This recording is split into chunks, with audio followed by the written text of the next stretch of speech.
Mind control or control of the mind, a controversial perspective of Neuralink.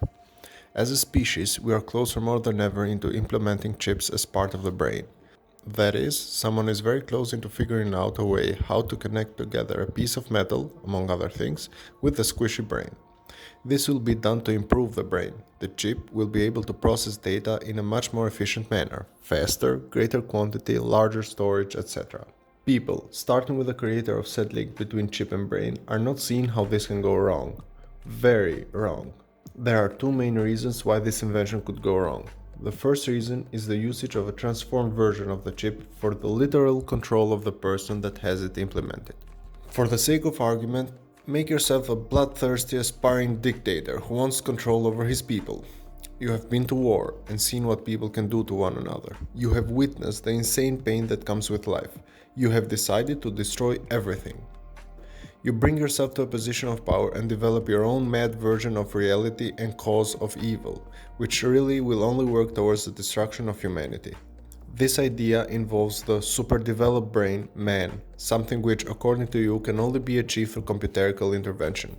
The first 1,000 use cases of the implementation of the chip will result successful, with many million upgraded version upcoming. This new version will be rigged, of course, with changed software that allows you to control the brains of the ones that have it. Your people will be enslaved. They will be destruction machines during the day and slaves during the night. The rest will be history. A very bad version of history. A more mild version of manipulation of the people with chips implemented in their brains will be for the purpose of financial gain. Certain areas of the brain will be changed such that you crave certain products. When you hear certain words which tell you the truth about the situation, for example, that food is not good for you in that large amount, or that you should eat something else, or that you should buy something else and this doesn't suit you, etc., you will get a negative response from it, in a very trigger-like manner. One area of the brain might be overloaded with information from the chip telling it to disagree with what was just said. Another version of manipulation, however hard or distant in the future it might seem to be implemented, is the interception of thoughts. The chip will no longer manipulate just the brain by pushing your physical desires or impulses towards a certain direction, but also by directing your thoughts. You should think what I tell you to think. The end of individual freedom. The second reason is the usage of words by malevolent people. I will start with human nature and its relation to the mind. From the beginning of civilization, with the Homo sapiens coming to life, the mind is what made people anything that they are. Actually, the mind made people. The reason I say this is that the mind can understand any one thing to exist, and it stops the body from behaving in an instinctive way. The default behaviors of the physical body are a great many of them, such as breathing, walking, sexual appetite, territoriality, eating, and subsequently defecating, and most importantly, surviving. To survive, for the human body, means to be, regardless of the hardships of the environment. An example which links survival to the mind can be given as such. The first man-like creatures organized themselves in a physical, instinct-based society. They were living every day to the fullest, to the maximum of their capacities, doing everything the body perceived as an activity. This meant that they were killing animals today and eating them for as much time as they could, and also society was structured on physical strength. It wasn't until someone had the idea of growing their own food instead of following it, and as such being dependent from finding it, that the whole of instincts no longer made people's lives. Because one could eat, they had gained the security of life, or at least a notion thereof, and society as we know it today started to take shape. People started cultivating food, plants and animals, trading it with neighboring peoples, killing others for gains or protecting their gains. They started picking a mate not only based on fertility or strength, but also on adaptation in the social structure, etc.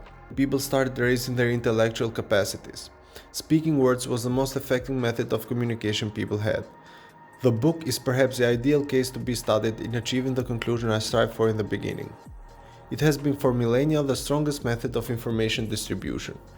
Its evolution can be seen in simple terms as such. In the dawn of civilization, people started documenting their behaviors so that they could pass down information to other generations. Cave drawings later became stone carvings, later became papers, and then ultimately books. These contained both technical information and fables of good and evil. The root core reason why there are books is passing down ideas to others through words. But there is a problem. Which are the ideas to be passed down to people? Most writers have done things in the prospect of helping folks and shining light in their doorstep, but not all have been of this cause. One that comes to mind is Mein Kampf, Hitler's book. It should be clear, psychopaths don't write books.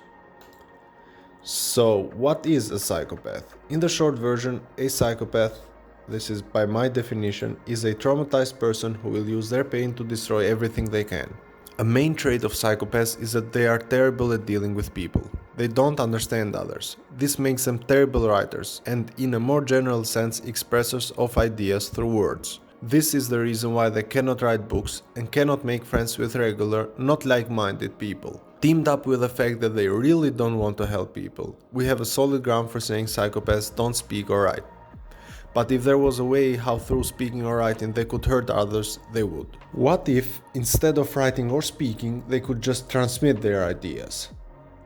This is where my objection lays. Elon Musk, himself being a good person surrounded by others who are like-hearted, does not see the negative direction this invention could take.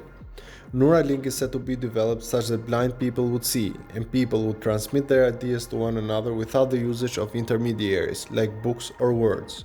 You will simply send an idea to somebody else, not different that you would send a file through a computer. Although bringing the Bible to life seems like a great idea, it has a major downfall. Everyone. I object. I do not agree with the development of Neuralink. I will not be asked in the making of such a thing, but I thought to give my opinion on the topic.